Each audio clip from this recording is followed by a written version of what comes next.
Hello friends, आप देख रहे हैं आपका चैनल शेयर बाजार विद आयुष और बात करेंगे इस वीडियो में वेस्टर्न कैरियर्स आईपीओ के बारे में। तो देखिए, वेस्टर्न कैरियर्स का थर्ड डे था आज। वैसे तो जब भी हम तीसरे दिन की बात करते हैं तो तीसरा दिन आईपीओ क्लोज होता है, बट दोस्तों ये आईपीओ एक एक्सेप्शन है, क्योंकि इस आईपीओ की आपको जो क्लोजिंग है वो 3 दिन नहीं बल्कि 5 दिन में होती हुई नजर आएगी। वैसे तो दोस्तों कल यानी 18th को ये इशू बंद होने वाला था, लेकिन आज खबर निकल कर आती है क्योंकि दोस्तों यहाँ पर महाराष्ट्र में कल बैंकिंग हॉलीडे है।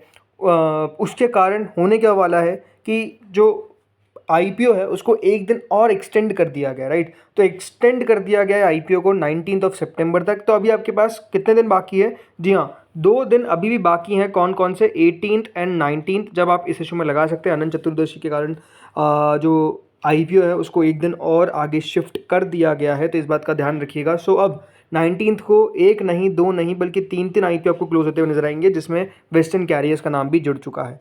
₹5 की फेस वैल्यू के साथ दोस्तों कंपनी अपना आईपीओ लेकर आई है। 163 से 172 का प्राइस बैंड है।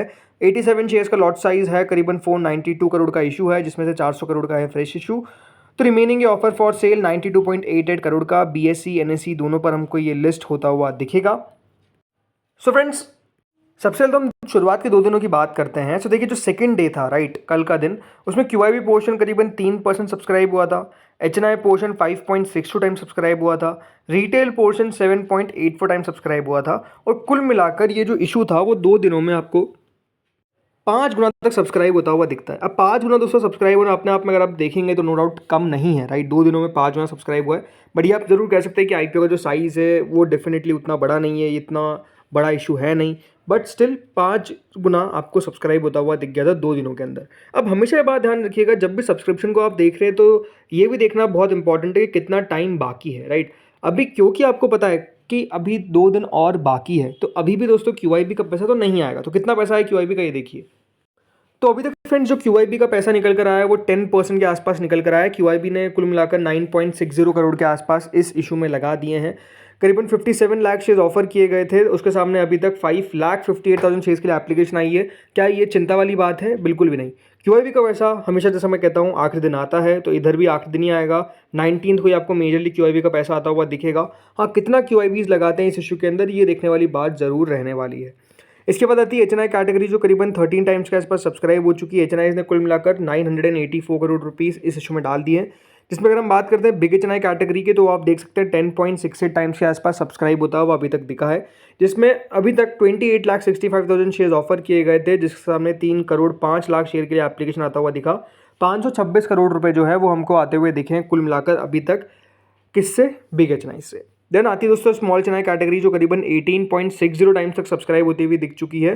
करीबन 14,32,000 शेयर्स ऑफर किए गए थे, जिसके सामने 2,66,00,000 शेयर्स के लिए एप्लीकेशन आया। करीबन 458 करोड़ रुपए जो है वो स्मॉल चेन्नई की तरफ से भी आपको आते हुए दिखे। देन आती है रिटेल कैटेगरी, जो करीबन दोस्तों अभी तक 13.89 टाइम सब्सक्राइब हो चुकी है। 1 करोड़ शेयर ऑफर किए गए थे, जिसके सामने 13 करोड़ शेयर्स के लिए एप्लीकेशन आ चुकी है, बल्कि ऑलमोस्ट 14 करोड़ हो चुका है, बिकॉज 13,92,00,000 शेयर्स के लिए एप्लीकेशन आ चुकी है। रिटेल ने कुल मिलाकर इस इशू में 2,395 करोड़ रुपीस अभी तक दोस्तों लगा दिए हैं। कुल मिलाकर ये जो इशू है वो हमको सब्सक्राइब होता हुआ दिखा है 3 दिनों के अंदर, राइट। अभी तो आपको पता है ये तीसरा दिन चल रहा है। सो 3 दिनों के अंदर ये जो इशू है वो 9.83 टाइम्स, यानी करीबन कंपनी ने अभी तक 3,400 करोड़ के लगभग पैसा जो है वो यहाँ पर फेच कर लिया है। तो आप कह सकते हैं इशू को सब्सक्रिप्शन तो अभी ठीक ठाक मिलता हुआ दिख रहा है। ओवरऑल ये बात इंपॉर्टेंट है कि अभी क्योंकि 2 दिन और बाकी है, तो हम कह सकते हैं कि अभी तो पैसा आपको और आता हुआ दिखेगा, राइट। आखिरी दिन ही मेजर पैसा आता है अगर देखा जाए यहाँ पर क्यूआईबीज का। एचएनआई मैंने देखा है मोस्टली ज़्यादातर एक्टिवली आपको यहाँ पर लगाते हुए दिखने को मिलते हैं on the last day, right. तो 3 दिनों में जो मोटा मोटा यहाँ पर आपको सब्सक्रिप्शन देखने को मिल रहा है, 9.83 टाइम्स ये इशू सब्सक्राइब हुआ है, जिसमें मेजरली पैसा दोस्तों अभी एचएनआई और रिटेल लगा रहे हैं। अब आपको क्वेश्चन हो सकता है कि दोस्तों इस इशू में लगाना चाहिए कि नहीं लगाना चाहिए, अप्लाई करना वाला इशू है या फिर अवॉइड करने वाला है। देखो, कंपनी बुरी नहीं है, बट डेफिनेटली अगर आप हाल ही में कुछ सुन रहे होंगे, कुछ खबरें निकल कर आई है इन पे। और खबर क्या है? खबर है दोस्तों रिलेटेड टू देयर फैमिली। जी हाँ, यहाँ पर वेस्टर्न कैरियर्स के फैमिली में कुछ डिस्प्यूट चल रहा है, जिसमें देखिए promoters family dispute surfaces ahead of WCIL LPO IPO। तो यहाँ पे क्या कहा गया है? Brother of western carriers WCIL chairman writes to SEBI requesting to take his objection with respect to the DRHP on record and take suitable action। ये दोस्तों basically यहाँ पर कहा गया। अब है क्या मामला, पहले आपको ये बताता हूँ। सो फ्रेंड्स, कंपनी के जो मतलब इनके जो भाई है ब्रदर ऑफ राजेंद्र सेठिया जो चेयरमैन और एमडी हैं WCIL के। अब इन दोनों भाइयों के बीच में अगर आप देखेंगे तो two Sethia brothers are in a dispute on a host of issues including a non compete agreement, use of property and a case in NCLT। मतलब अगर आप देखेंगे एक नॉन कॉम्पीट एग्रीमेंट है जो बेसिकली दोस्तों इन दोनों के बीच में चल रहा है।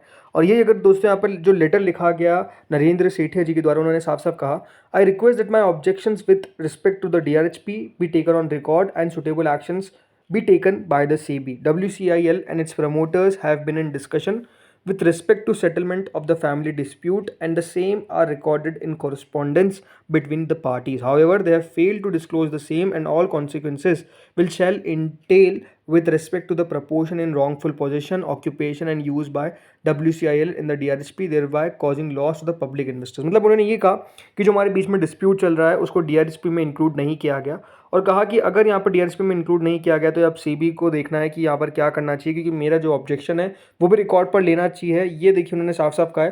उन्होंने आगे ये भी कहा कि जो WCIL उसके प्रमोटर के बीच में डिस्कशन चल रहे हैं कि किस तरीके से एक सेटलमेंट पे पहुंचा जाए, लेकिन उन्होंने ये कहा कि अगर दोनों पार्टीज इसमें फेल होती है और ये डिस्क्लोज नहीं किया गया है तो ये करना चाहिए और जो भी यहाँ पर डिसीजन है वो लेना चाहिए, ताकि उन्होंने कहा कि अगर यहाँ पर DRHP में कुछ भी नहीं आता है तो ये बेसिकली जो पब्लिक इन्वेस्टर्स हैं उनका लॉस है। ये दोस्तों साफ साफ कहा गया।